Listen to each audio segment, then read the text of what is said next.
Assalamualaikum warahmatullahi wabarakatuh. Hari ini saya akan menjelaskan tentang iman kepada Rasul dan asal-muasal lempar jumrah. Sebelumnya perkenalkan, nama saya Haikal Amar dari 11 MIPA 2 dan mari kita mulai saja dari apa itu iman kepada Rasul. Iman kepada Nabi atau Rasul Allah. Meyakini dengan sepenuh hati bahwa Allah telah mengutus sebagian dari manusia sebagai Nabi dan Rasul yang diberi tugas untuk menyampaikan pesan-pesan Allah kepada umat manusia. Tujuan adanya Rasul-Rasul Allah Subhanahu wa Ta'ala, yaitu menghindarkan umat manusia dari penyembahan terhadap berhala lalu membimbing untuk beribadah kepada Allah dan menjadi teladan bagi manusia.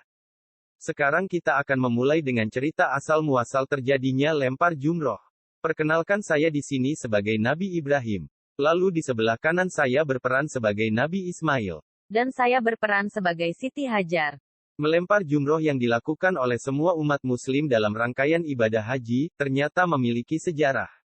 Ada cerita di balik lempar jumroh tersebut. Sejarah lempar jumroh ini bermula dari kisah Nabi Ibrahim dan putranya, Ismail. Sang ayah Nabi Ibrahim bermimpi diperintahkan untuk menyembelihnya sebagai sesembahan. Sebelum mimpi, wahyu ini datang, Nabi Ibrahim telah menerima banyak sekali ujian dan cobaan, mulai dari usaha membakar diri hingga harus meninggalkan istri dan sang anak dalam keadaan di tanah yang gersang tanpa air dan tanaman sama sekali. Dan sekarang, lanjut Nabi Ibrahim harus dihadapi ujian yang teramat berat, yakni menyembelih putra sematawayang yang sedang beranjak dewasa. Setelah Ibrahim menanyakan hal mimpi, wahyu, dengan sang anak, Ismail pun tak ragu dan langsung menjawab. Wahai ayahku, lakukanlah perintah yang engkau terima. Atas kehendaknya aku akan bersabar. Nabi Ismail sadar bahwa mimpi sang ayah merupakan wahyu dari Allah, bukan bisikan setan. Saat Nabi Ibrahim siap menjalankan perintah Allah, setan menggodanya untuk merenungkan niatnya. Bagaimana mungkin seorang ayah tega menyembelih anak kandungnya sendiri, kata setan sambil menggoda Nabi Ibrahim. Tetapi Nabi Ibrahim tetap pada pendiriannya, ia mengabaikan segala bisikan. Akhirnya karena tidak sabar, setan menampakkan wujud aslinya dan berdiri di hadapan Nabi Ibrahim. Dia melarang Nabi Ibrahim, menyarankan untuk menyurutkan langkahnya dan menumbuhkan emosi kebapakannya. Tidak ada cara lain bagi Nabi Ibrahim kecuali mengambil beberapa batu kecil dan melontarnya ke arah setan. Pelemparan ini tepat berada di posisi jumrah ula sekarang.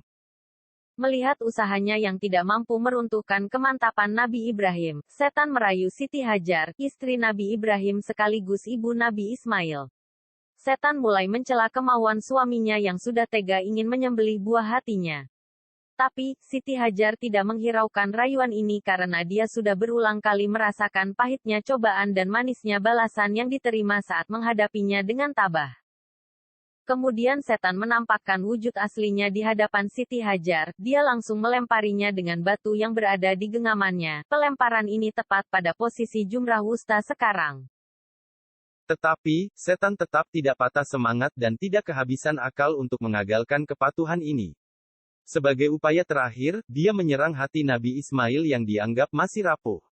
Setan menyayangkan sikap ayahnya itu. Sayangnya, dia tidak tahu bahwa Nabi Ismail telah mendahulukan cintanya kepada Allah SWT. Ia telah menyerahkan jiwa dan raganya kepada Allah SWT semata. Tidak ada pilihan lain Nabi Ismail. Ia mengambil segenggam batu dan melemparkannya ke arah setan. Pelemparan ini tepat berada di posisi jumrah, Aqobah sekarang. Peristiwa agung ini patut diabadikan dalam sejarah sebagai simbol kemenangan anak manusia terhadap setan. Untuk itu, Allah SWT menjadikan peristiwa ini sebagai salah satu bentuk kegiatan di dalam ibadah haji. Cukup sekian video dari saya, kurang lebihnya mohon maaf. Wassalamualaikum warahmatullahi wabarakatuh.